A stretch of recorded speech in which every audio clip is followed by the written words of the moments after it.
तो हमारा chapter fourth है बिजनेस सर्विसेज। इस चैप्टर में आप लोग पढ़ेंगे कि बैंकिंग सिस्टम क्या होता है और बैंक अकाउंट कितने टाइप्स के होते हैं। ठीक है, बैंकिंग सर्विसेज क्या होती है, बैंकिंग सर्विसेज कितने टाइप की होती है, ई बैंकिंग किसे बोलते हैं, ई बैंकिंग हम किस तरीके से कर सकते हैं। ठीक है, इंश्योरेंस क्या होता है, इंश्योरेंस के प्रिंसिपल क्या होते हैं।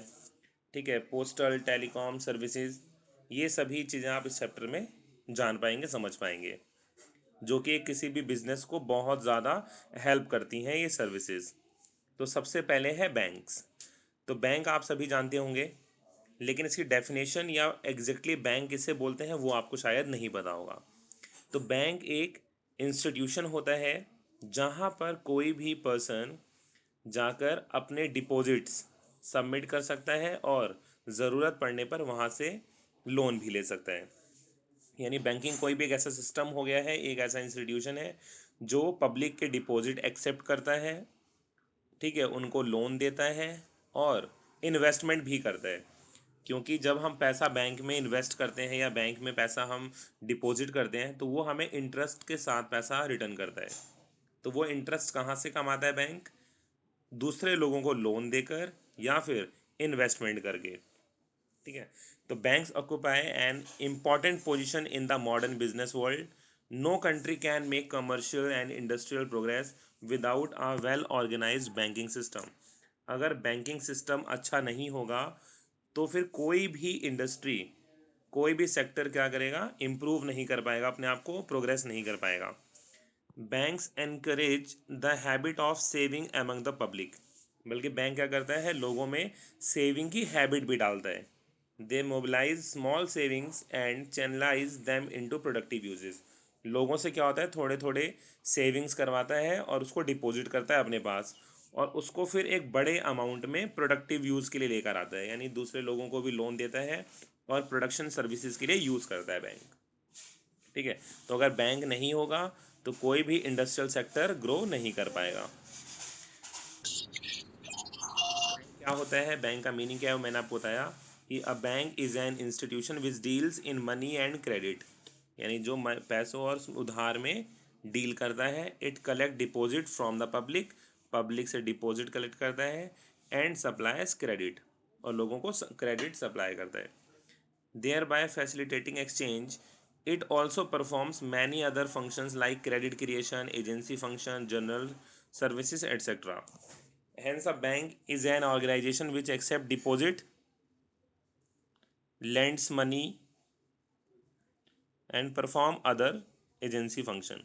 यानी एक बैंक क्या हुआ, बैंक एक ऐसा इंस्टीट्यूशन है जो पब्लिक से डिपॉजिट एक्सेप्ट करता है और लोन प्रोवाइड कराता है।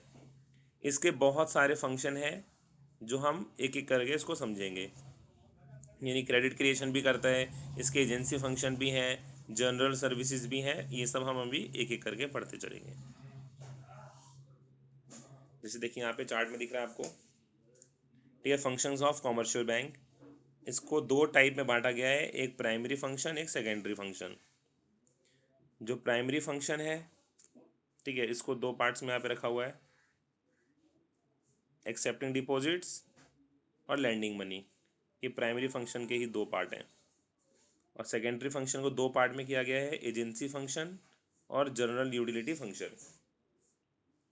तो हम यहाँ पर अब एक एक करके ये सब चीज़ें पढ़ने वाले हैं। ठीक है, तो बैंक की डेफिनेशन क्लियर हो गई होगी आप लोगों को।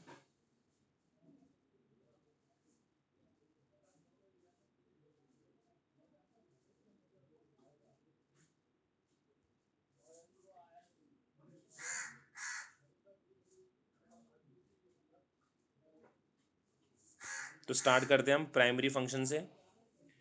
प्राइमरी फंक्शन में सबसे पहला फंक्शन है एक्सेप्टिंग डिपॉजिट्स, यानी कि पब्लिक से डिपॉजिट एक्सेप्ट करना, पब्लिक से पैसा लेना। Accepting deposits is the main function of commercial banks.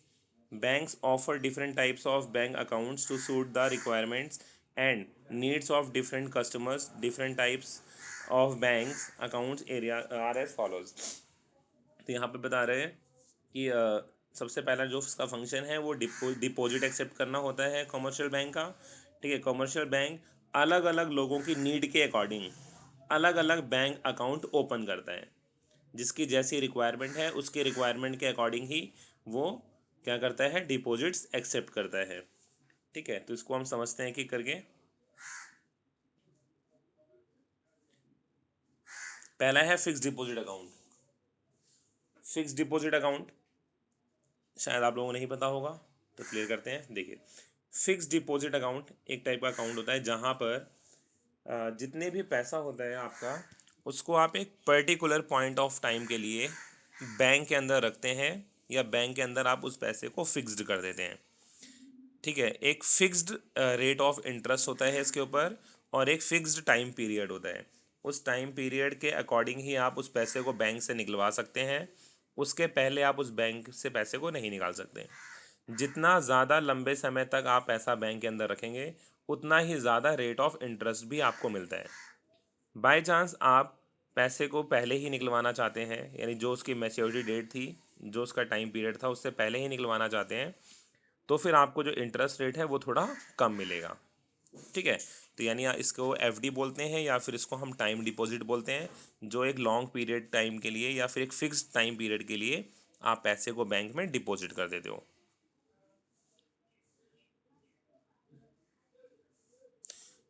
दूसरा है करंट अकाउंट डिपॉजिट।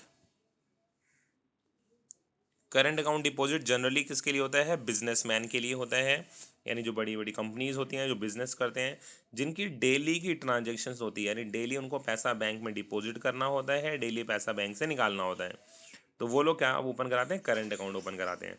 इसमें क्या होता है, बैंक उनके पैसे को संभालता है, उनके पैसे को अपने पास रखता है, लेकिन इस पे वो इंटरेस्ट नहीं देता। ठीक है, इंटरेस्ट नहीं देता।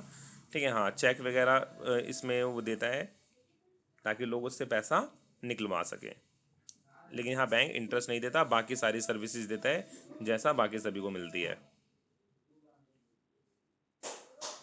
फिर देखिए saving account, saving deposit account, ये क्या होता है, जनरली किसके लिए होता है, हाउस होल्ड्स के लिए होता है, जो जिनकी बहुत ज़्यादा नीड नहीं होती, जो रेगुलरली बेस पे लगातार बैंक जिनको आना जाना नहीं होता। हाँ, कुछ टाइम पीरियड के लिए होता है जिसके अंदर आप पैसा बैंक में डिपॉजिट कर सकते हैं और जब चाहें आप पैसा निकाल सकते हैं, लेकिन ये कंटिन्यूटी लगातार नहीं होती। ठीक है, आप इसमें मंथ में 7 से 10 बार पैसा यहाँ से निकलवा सकते हो, लेकिन अगर आप बार बार पैसा निकलवाने जाओगे, बार बार पैसा डालने जाओगे, तो आपको फिर करंट अकाउंट के लिए बैंक प्रेशराइज करेगा। हाँ, यहाँ पर जो इंटरेस्ट रेट होता है वो फिक्स्ड डिपॉजिट से कम मिलता है, लेकिन जो करंट अकाउंट होता है उसमें तो इंटरेस्ट मिलता ही नहीं है, तो उससे तो यहाँ पे ज़्यादा ही मिलता है।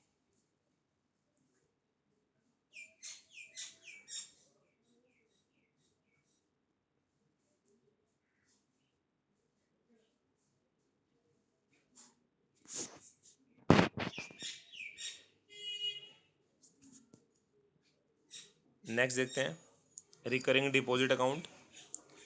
रिकरिंग डिपॉजिट अकाउंट क्या होता है, जैसा आपको मैंने फिक्स डिपॉजिट पढ़ाया, फिक्स डिपॉजिट अकाउंट की तरह ही रिकरिंग अकाउंट भी होता है। इसमें क्या होता है कि the aim of recurring deposit is to encourage regular saving by the people. A depositor can deposit a fixed amount से ₹100 every month for a fix period. जैसे कि मान लीजिए फिक्स डिपॉजिट के अंदर था, तो वहाँ पे आपको एक फिक्स्ड सम ऑफ अमाउंट कुछ टाइम के लिए आपको डिपॉजिट करना ही होता है। आपने उसके अंदर कुछ अमाउंट लिया, मान लीजिए 50,000, आपने उसको डिपॉजिट कर दिया 2 साल के लिए। लेकिन यहाँ पर रिकरिंग डिपॉजिट अकाउंट के अंदर क्या होता है, आपको 50,000 मान लीजिए सबमिट करना है 10 सालों के लिए, लेकिन आप एक साथ 50,000 नहीं डाल रहे हैं, आप 100 रुपये, 200 रुपये या 300 रुपये, 500 रुपये हर महीने डिपॉजिट कर रहे हैं। ठीक है, कब के लिए, एक किसी फिक्स्ड टाइम के लिए, कि हाँ 50,000 रुपये जो इसके अंदर हो जाएंगे, तो इसको हम वहाँ पे फिक्स्ड रख देंगे। बस ये 50,000 आप एक साथ नहीं देते, ठीक है, थोड़े थोड़े करके देते हो। यहाँ पे रेट ऑफ इंटरेस्ट भी ज़्यादा होता है, बस ये है कि एफडी से थोड़ा कम होता है। अगला है मल्टीपल ऑप्शन डिपॉजिट अकाउंट।